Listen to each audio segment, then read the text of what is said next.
Assalamualaikum warahmatullahi wabarakatuh. Hari ini cikgu nak tunjukkan bagaimana nak setkan ID 5 murid-murid dalam handphone. Okey. Mula-mula kita pergi pada bahagian setting. Ini Ini bahagian setting. Okey, biasanya handphone dia dah ada setkan untuk email atau nombor telefon. Okey, jadi kalau kepada yang menggunakan peranti berkongsi dengan ibu bapa dan sebagainya, kita boleh addkan user ataupun ID 5 murid-murid dalam handphone ini. Okey, caranya daripada bahagian setting tu kita pergi pada accounts. Okey. Baiklah. Okey. Akaun ID 5 ni sebenarnya menggunakan Google account. Okey. Baiklah, jadi kat sini inilah akaun yang ada, contohnya handphone sinilah, maksudnya lain handphone, lain settingnya, tapi lebih kurang sama. Pada bahagian setting tu, kita kalau akaun ada 5 kita belum ada dalam handphone tu, kita boleh masukkan, tambahkan pengguna kepada handphone ni. Caranya dengan menekan fungsi add account. Okay. Kemudian pilih pada Google. Ini kalau cikgu punya ni ada password, masukkan password. Okay, nanti dia akan check information. Okey, kat sini Jadi kita tambah lagi satu user ID ataupun email. Jadi murid-murid masukkan email 5 murid-murid Ini kalau katakan ni ayah punya atau ibu punya ke atau daripada yang lain, tak ada masalah. Kita boleh tambah saja email baru. Okey. Email phone tu maksudnya kita masukkan email. Email murid. Okey, dia mula dengan M, lepas tu ada tanda tolak. Okey, M tolak. Diikuti dengan nombor Ini contoh kita punya satu orang murid 1180 9516 9516. Okey, kemudian add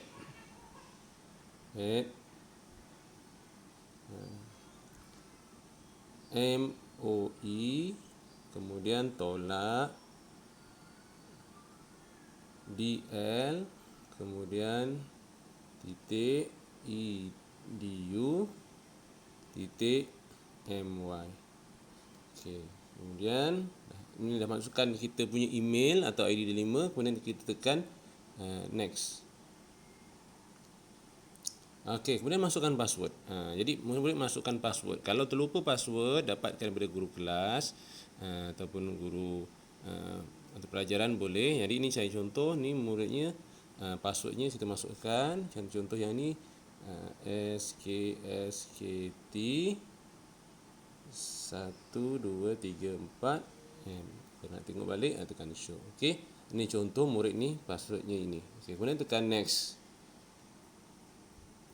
Okey, dan ni ada terma dan syarat ni, bacalah Okey, kemudian tekan I agree.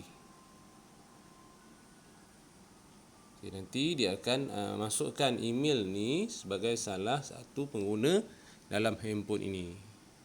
Okey. Ni kalau kita nak save lah. Kalau kita nak save kat sini, kita save.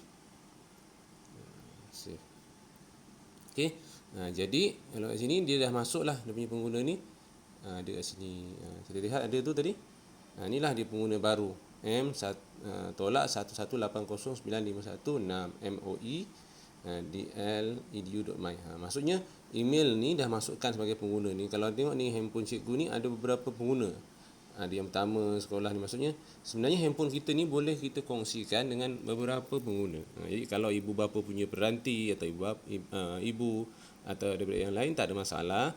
Kita boleh berkongsi dengan syarat kita masukkan kita punya ID 5 ni ke sini. Tambahkan sebagai salah seorang pengguna.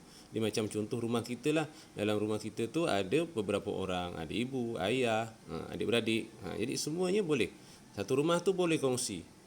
2 orang, 5 orang dan sebagainya. Jadi juga dengan peranti handphone kita ni, kita boleh berkongsi peranti yang sama untuk ID-ID yang lain. Jadi nanti fungsinya bila kita nak guna ID itu, kita tinggal switch, tukarkan akaun saja.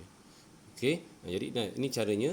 Maksudnya dia dah ada dah Akaun kita dah ada. Jadi akaun murid ni contohnya dah ada dalam handphone ni. Jadi bila ada fungsi-fungsi yang menghendaki menggunakan akaun delima, jadi murid-murid terus boleh switch.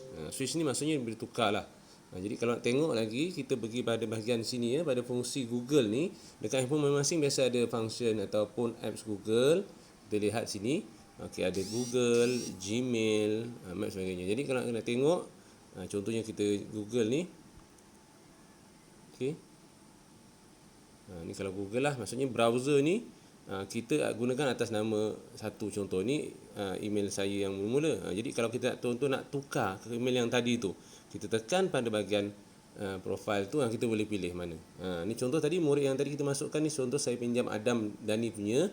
Jadi saya tinggal switch ataupun bertukar, kita anjakkan tukarkan kepada buku lain. Jadi katakan saya nak menggunakan template sekolah. Template sekolah ni mesti gunakan ID delima. Jadi murid katakan ini ID berapa dia, tak ada masalah, kita tukarkan. Pilih ID mana yang kita guna, kita klik, kita tekan. Okey, jadi sekarang ni Google ni ataupun handphone ni beroperasi menggunakan email murid. Contoh. Begitu yang lain-lain. Okey, kalau nak tengok servis lain, terbalik tekan pada Google, katakan nak email, nak tengok Gmail. Okey, Gmail ni oleh kerana kita dah isi email lain, kita boleh tukar saja. Okey, katakan ni maksudnya kita boleh tukar. Tekan pada profile tu, kita boleh tukar email mana yang kita nak tengok. Okey, katakan ada Dani tu, kita pilih saja. Okey. Ni ada iklan ni, kalau nak kita boleh, kalau tidak not now. Dah tukar. Secara automatik dah tukar email lain. Maksudnya handphone ni kita boleh gunakan kongsi dengan daripada lain ataupun ibu bapa boleh. Okey. Jadi itu yang dapat saya tunjukkan dahulu, cara nak setkan email kita dalam handphone. Okey. Sekian, terima kasih.